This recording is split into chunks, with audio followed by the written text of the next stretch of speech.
ममता बनर्जी के सामने कोई भी व्यक्ति आम व्यक्ति खोल के बोलता नहीं है, क्योंकि पता है उन्हें अगर बोलेंगे फिर उनके साथ में दिक्कत हो जाएगी। उन्होंने काफ़ी सारे या मुसलमान या जो भी मतलब जो कि प्रवासी आदमी थे जो कि बाहर से आए हुए थे वो वोट दे रहे थे गलत तरीके से। आपने देखा हो काफ़ी सारा वोटर लिस्ट फेक निकला। बेसिकली बात क्या है ना कि वहाँ पे ऐसा माहौल बन गया है कि वहाँ पे मुस्लिम मेजोरिटी एरिया बन गया जी। मेन कारण ये है हिंदू वहाँ पे असुरक्षित महसूस कर रहे हैं। तो वेस्ट बंगाल में क्या सरकार जो है ममता बनर्जी की है, मनी लॉन्ड्रिंग में बहुत मेजोरिटी हिस्सा उनका है। तो ये साफ तौर पे जब वो फाइल लेके जा रही है तो सिंपल सी बात है, ये दाल में कुछ खा ना पूरी दाल ही काली है। ये अपना जो है वो दिखाना चाह रही है कि मैं महिलाओं के प्रति संवेदना दिखाती हूँ। बस ये दिखावी है, ठीक है, दिखावा है बेसिकली। आपको तो पता है महिला का सबसे बड़ा इम्पोर्टेंट इज्जत होता है, हर किसी का होता है, लेकिन अगर उसके साथ कुछ आप उनको 10 लाख रुपए दे कॉम्पनसेशन करो, ये कहाँ का इंसाफ है? ये कहीं का इंसाफ नहीं। इससे अच्छा है कि आप योगी आदित्यनाथ जैसे सरकार बनाओ सिंपल। नमस्ते, मैं शमी, आप देख रहे हैं सौगंध टीवी। आज बात करेंगे पश्चिम बंगाल चुनाव के बारे में, क्योंकि पश्चिम बंगाल चुनाव में कुछ ही महीने बचे हैं और जिस तरीके से बीजेपी पूरी कोशिश कर रही है कि वहां पर इस बार जीत हासिल करे, क्योंकि पिछले लगातार चुनावों में बीजेपी का प्रदर्शन कुछ अच्छा नहीं रहा है। और इस बार हम लगातार देख रहे हैं प्रधानमंत्री हो चाहे गृह मंत्री हो, लगातार पश्चिम बंगाल का दौरा भी कर रहे हैं और जीतने की पूरी कोशिश कर रहे हैं। और इन दिनों विवादों के घेरे में मुख्यमंत्री ममता बनर्जी काफ़ी रही हैं, चाहे वो ईडी सीबीआई फाइल को लेकर या अपने आपत्तिजनक बयान को लेकर। तो चर्चा करेंगे, बातचीत करेंगे, युवाओं से जानने की कोशिश करेंगे कि युवा पश्चिम बंगाल के चुनाव को किस तरीके से देख रहे हैं। और हुमायूं कबीर जो नेता हैं, जो लगातार बाबरी मस्जिद बनाने पर तुले हैं पश्चिम बंगाल में, मुर्शिदाबाद में, तो इन सब मुद्दों पर चर्चा करेंगे। तो आइए जरा जानने की कोशिश करते हैं। नमस्कार सर, क्या नाम है आपका? मेरा नाम अविनाश कुमार सिंह है। अविनाश भाई, जिस तरीके से हम पश्चिम बंगाल चुनाव पर चर्चा कर रहे हैं, तो सबसे पहले तो मैं आपसे ये जानकारी लेना चाहता हूँ, ममता बनर्जी वहाँ पर उन्होंने 15 साल राज किया है, उनका काम कैसा रहा? क्योंकि हम जनता से पहले काम समझते हैं कि उनका काम कैसा रहा, पसंद आया कि नहीं आया?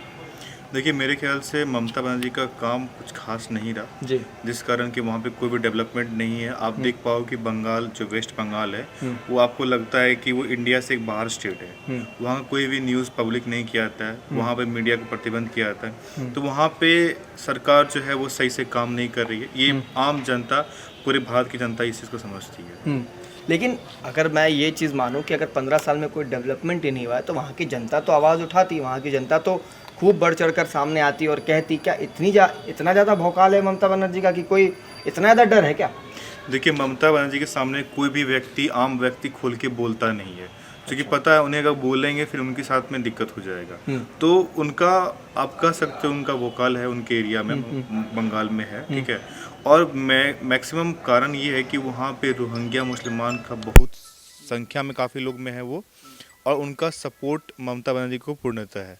रोहिंग्या मुसलमान जो है वो बहुमत में उनको जिताते हैं, उनका जीतने का कारण भी रोहिंग्या मुसलमान है। उनका तो पत्ता कट गया ना, अब उनको तो एसआईआर के माध्यम से सभी को बांग्लादेश भेज दिया गया है। हाँ, देखिए, आपकी बात बिल्कुल सही। और इस बार हमारी सरकार जो है, बीजेपी की सरकार है, जो भी हमारी मतलब सरकार में जो भी लोग हैं, एसआईआर के माध्यम से उन्होंने संशोधन किया है वोटिंग लिस्ट में, और उन्होंने काफ़ी सारे रोहिंग्या मुसलमान या जो भी मतलब जो कि प्रवासी आदमी थे जो कि बाहर से आए हुए थे वो वोट दे रहे थे गलत तरीके से।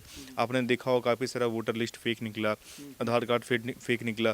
तो इन सब मामलों के माध्यम से जो सफाई का कार्यक्रम है वो चल रहा है, और मुझे पूरा विश्वास है कि इस बार हमारी सरकार यानी कि बीजेपी की सरकार जो है वो बंगाल में सरकार बना पाएगी। बंगाल में सरकार बना पाएगी।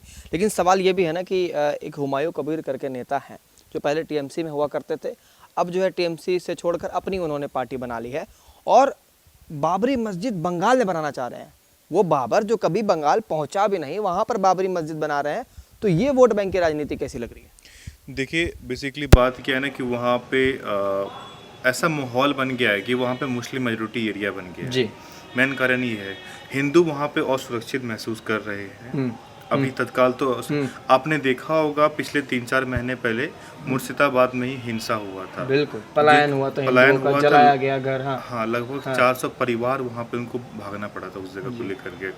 और ये बेसिकली हुआ क्या था, वक्फ बोर्ड का जो अमेंडमेंट हुआ था उसके खिलाफ में प्रदर्शन था। तो वो प्रदर्शन के नाम पे एक हिंसा था जी, जो कि ममता बनर्जी की सरकार ने इसको किया था।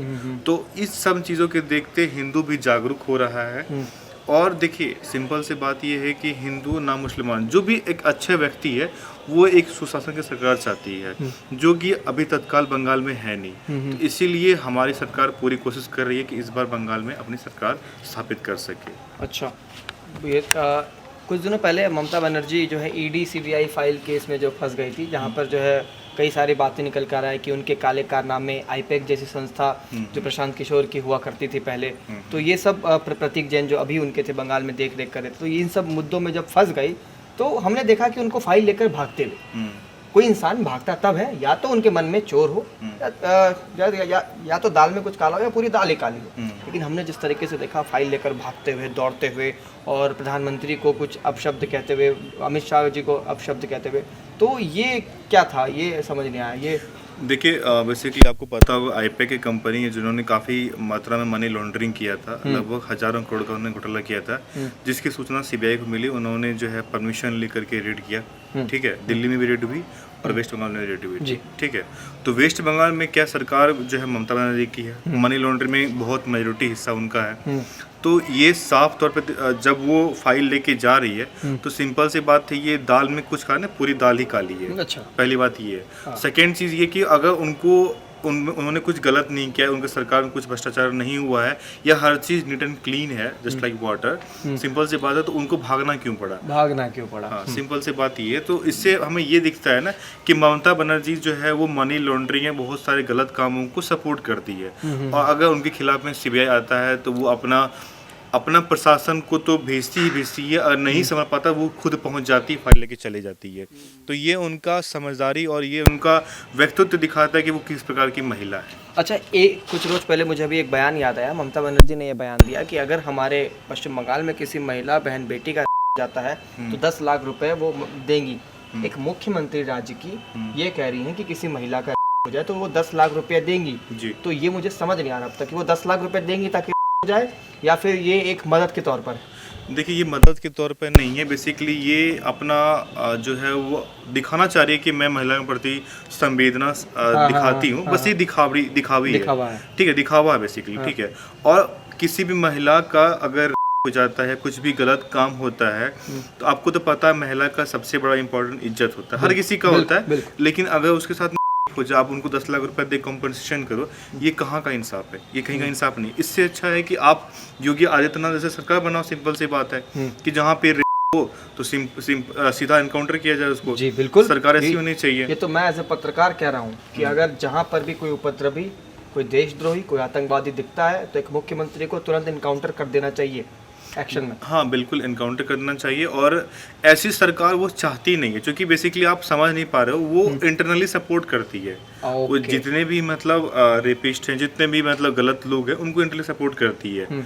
जैसे कि मनी लॉन्ड्रिंग में हुआ, वैसे ही सारे का सपोर्ट करती है। बस वो दिखावटी चुनाव एजेंडा उनका है कि मैं 10 लाख रुपए दूंगी, अगर होता है तो भाई किसी का जिंदगी चल जाएगा, कि कोई मर जाएगा, आप उसको 10 लाख रुपए दोगे तो क्या उनका जिंदगी या उनका इज्जत वापस आएगा? आप बताओ मुझे। नहीं, बिल्कुल नहीं। महिला का सम्मान, महिला की इज्जत सबसे सर्वोपरि है मेरे लिए भी। हाँ, तो ये चीज़ को उनको नहीं करना चाहिए, उनको वैसे बशर्ते करना ये चाहिए। अविनाश, मुझे तो लगता है कि एज ए मुख्यमंत्री उनको ये कहना चाहिए कि मैं एक महिला हूँ और मैं एक मुख्यमंत्री हूँ, मजा ले कोई मेरी बहन बेटियों को हाथ लगा के दिखा, बिल्कुल मैं हाथ काट दूंगी। बिल्कुल, उनको उनकी सोच अगर ऐसी हो जाए तब तो फिर बंगाल चेंज ही हो जाएगा। लेकिन ये सोच उनके मस्तिष्क में विकसित नहीं कर पा रही है, या ये वो सोचना नहीं चाहती है just because of vote bank, क्योंकि उनको वोट बैंक की राजनीति करना है। लेकिन उनको वोट लेना है तो उन्होंने बस एक एजेंडा में बोल दिया कि मैं 10 लाख रुपए दूंगी। तो ये कहीं प्रकार से जो है ये उचित नहीं है मेरे अनुसार। जनता किनको पसंद कर रही है बंगाल में? जनता देखिए, बीजेपी सरकार चाहती है जनता, और वो जल्द ही सरकार बनने वाली। हमारी सरकार जो है उन्होंने पूरा मेहनत किया, क्योंकि किसी कारण से जो पिछले बार उन्होंने सरकार बना नहीं पाई थी, लेकिन इस बार बीजेपी हमारी जो बहुत अच्छी सरकार है, बीजेपी की सरकार, उन्होंने पूरे कोशिश किया है कि इस बार बंगाल इलेक्शन जीतना है। हाँ, और उन्होंने पूरी तरीके से तैयारी किया हुआ है और इंटरनली काम चल रहा है इस चीज़ पे। तो देखिए, काम तो चल रहा है और काम हमारा भी चलता रहेगा और हम भी लोगों से पूछते रहेंगे कि आखिर भैया बंगाल में सरकार किसकी बनेगी। लेकिन नेताओं के बयान की हम अक्सर चर्चा करते हैं, जो आगे भी चर्चा करते रहेंगे। उम्मीद करता हूँ वीडियो पसंद आई। देखते रहिए सौगंध टीवी। मैं शमी रंजन। जय हिंद, जय भारत। आप देख रहे हैं सौगंध टीवी, सौगंध वतन की।